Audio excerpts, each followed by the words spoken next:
Okay, we are going to be continuing our measurement unit, but focusing on weight. So I know that we have already learned ounces, pounds, and tons, but we're going to be reviewing it today. Peach. Okay, 1 pound equals 16 ounces. 1 ton equals 2,000 pounds. That's just some good knowledge that you're going to need. Here is another form or poster. You've already seen something similar to this, but ounces is the smallest, then pounds, then ton is the larger of the three.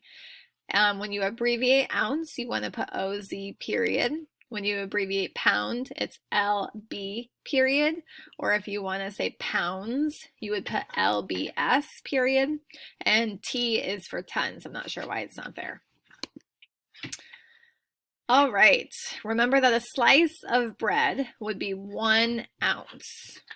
A loaf of bread would be considered 1 pound, and an elephant would be considered 1 ton.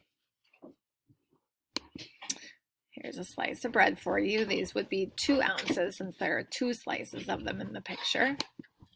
A loaf of bread would be 1 pound. And then instead of an elephant for a ton, it's saying that a car would be a ton.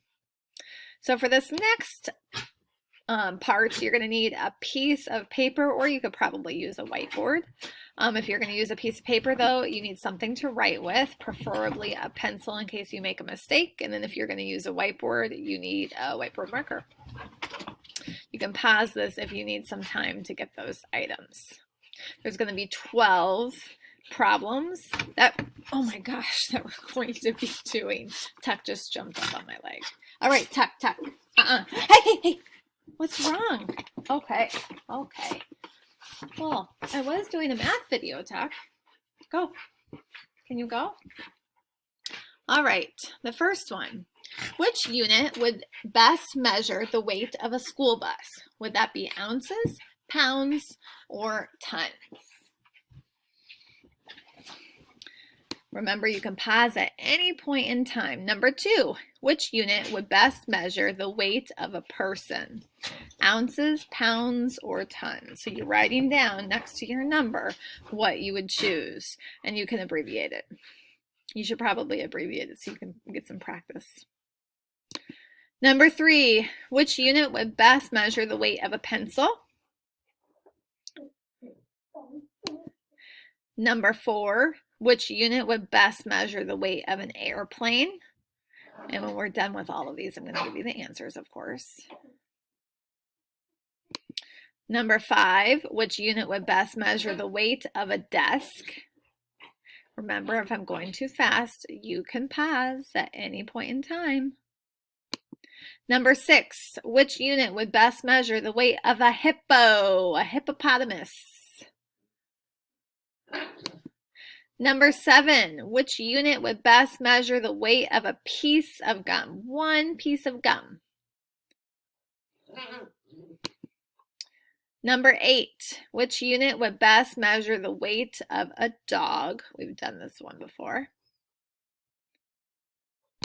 Number 9, which unit would best measure the weight of a worm? Number 10, which unit would best measure the weight of a bridge? So, like, think of a bridge that a car would cross, or a bridge that a train would cross on the railroad. Number 11, which unit would best measure the weight of an elephant? We just talked about this at the beginning. And last but not least, number 12, which unit would best measure the weight of a bicycle? Now you're going to need a pen or a crayon, a colored pencil, or a marker if you use paper. If you use a whiteboard, maybe get a different color of whiteboard marker so you can check your answers. If you need time, make sure to pause this video.